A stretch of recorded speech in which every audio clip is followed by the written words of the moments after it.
Hi everyone. So today we're back with more political content, I guess. So the video I want to watch today is called "The Left Cares More About Race Than Class." It's part of the Dennis Prager Fireside Chat series. I don't know if he's just taken that from like the Roosevelt Fireside Chats, but yeah. So based on the title, "The Left Cares More About Race Than Class," I'm gonna guess that this video is primarily about like arguing or trying to appeal to like disenfranchised white working class people in like the Midwest or something, that like the left, only cares about like DEI and critical race theory and isn't gonna like help you um, get ahead anymore. They've abandoned caring about like improving the economic situation of white working class people, which this is a total like false dichotomy. This is a bad way to understand it, but I think that's what they're doing. Without further ado, let's get started and see if this video is just that, like a video about, you know, trying to court white working class people. As of this moment, what would you say you are politically? I would say I'm a Marxist. Based, and there's someone else. I didn't expect that, ladies and gentlemen. I have to admit, I had a feeling this was going to go in directions I had no idea. This is the sort of Yogi Berra moment when there's a fork in the road, take it. That is what we call a fork in the road. You're a Marxist. You're kidding me. No. So wait, so are you to the left of the liberal I would have met 10 years ago? Okay, this is going to be ridiculous. First of all, we're going to have to see her define Marxist, and if she's on this show, then it probably means she's a grifter, so I don't know. We'll see where that goes. But also, what do you mean, are you to the left of the liberal I met 10 years ago? She said she's a Marxist. Like, definitionally, she's left of liberalism. What? Okay, so Prager doesn't understand Marxism, I guess. I don't know. On some issues, yes, and on some issues, no. See, okay, so she doesn't know what Marxism is, I don't think. Like, I don't know what that means, but okay. So when people criticize critical race theory, for example, and say it's a Marxist ideology, I kind of want to laugh, because the problem with today's left is an insufficiency of Marxism. And by that, I mean, they don't care about class. And I really care about class. I think the number one threat to American democracy is the enormous class chasm that's opened up between the college educated and the working class. See, okay, so I was kind of right. They're just trying to appeal to like, this is just the right wing trying to like build a coalition of like disenfranchised white working class people, because I don't know, like college educated people are still part of the working class. Like any Marxist would probably like, they're not capitalists just because they went to college. So they're trying to like create a division there where there doesn't necessarily need to be one. But also, I don't know, when she said the left, I care a lot about class or whatever she said, and like I thought that was the critique of the left recently. Like I thought like Bernie Sanders was critiqued for being too much of like a class reductionist, because that's why he lost like the black vote in the South. I don't know, maybe I just don't know, but. And I think that the entire working class has been deplatformed from American society. They have no voice in political life, and I think that's extremely dangerous. And because I mean, unions are like stronger than they've been in like 50 years. I don't know what that's supposed to mean. I mean, if you want to talk about like money in politics, like Citizens United or whatever, maybe, but I doubt you're going to bring that up. My analysis of our problems are class-based. I call myself a Marxist. I'm going to let her finish, but that seems a little myopic. Because that was Marx's point of view. Now, I don't accept his solutions.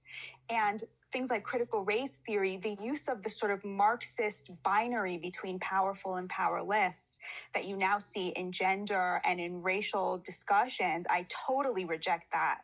I think that is so totally corrosive. I'm religious. It's so against everything my religion tells me about what makes us human, what makes us Americans, what makes us, worthy of God's love. But at the same time, I have to say, I think that my analysis of what ails us. Wait, aren't communists atheists? Component to it. But there's also an economic component to it. And I think that that should be the focus of people who care about the American family, for example. I want to see them talking about economics.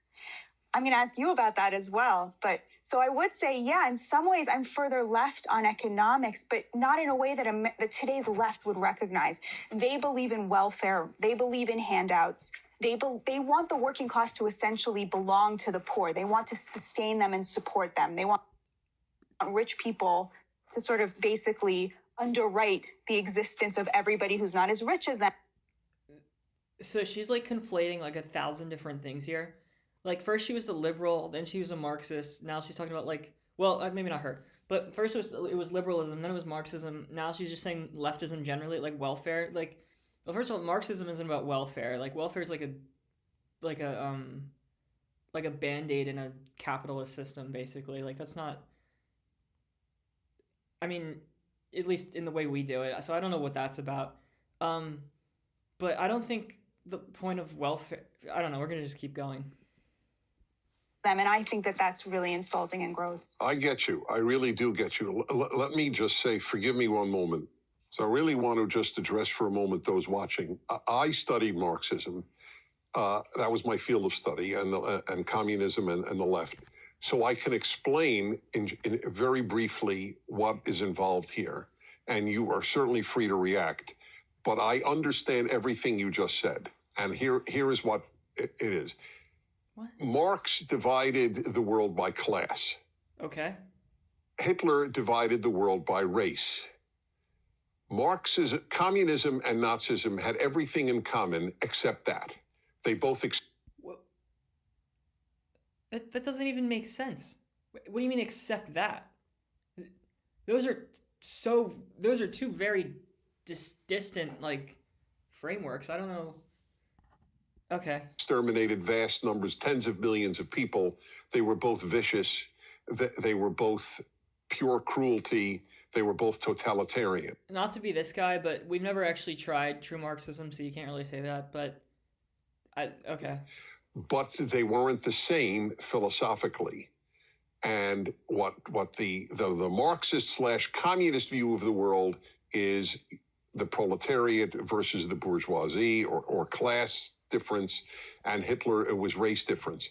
The left today, ironically, and you're certainly free, you know that, to differ with anything or modify anything I say, but the left is closer to Hitler's totalitarianism than to Stalin's, because they do divide the world, not by class, but by race. Okay, so this makes me think maybe he didn't really understand what he was studying when he studied Marxism. I don't even know how to work with, like, how am I supposed to interact with the statement, the left is closer to Hitler's totalitarianism than Stalin's? What? Because we divide the world by race? What?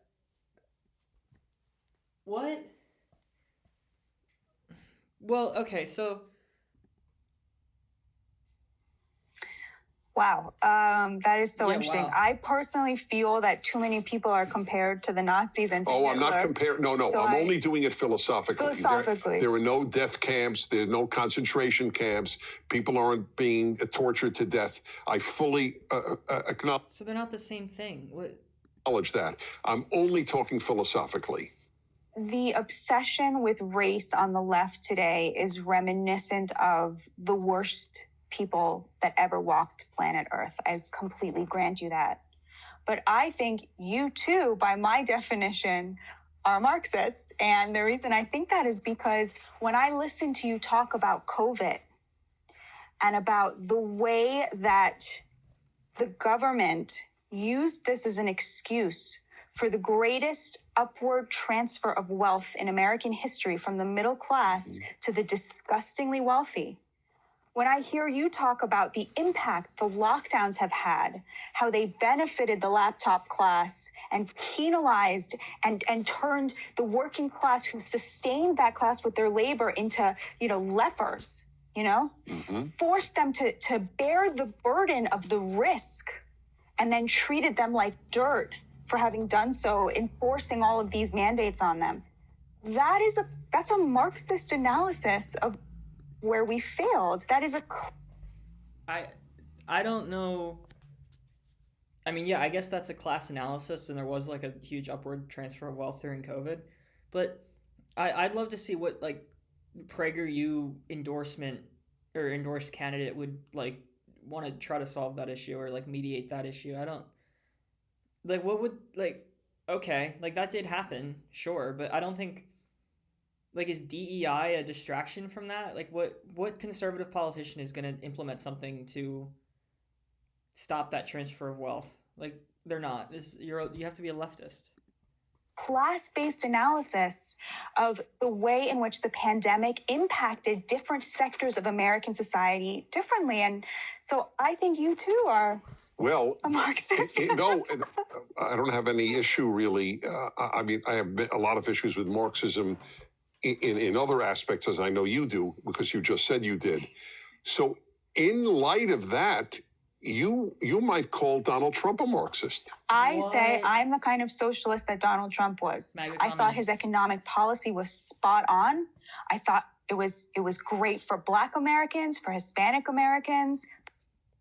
Okay, the Donald Trump economic policy was giant tax cuts to like capitalist class with the assumption that I guess, well, like, you know, in theory, they assume that, you know, that's trickled down, like they'll invest that money, but they won't.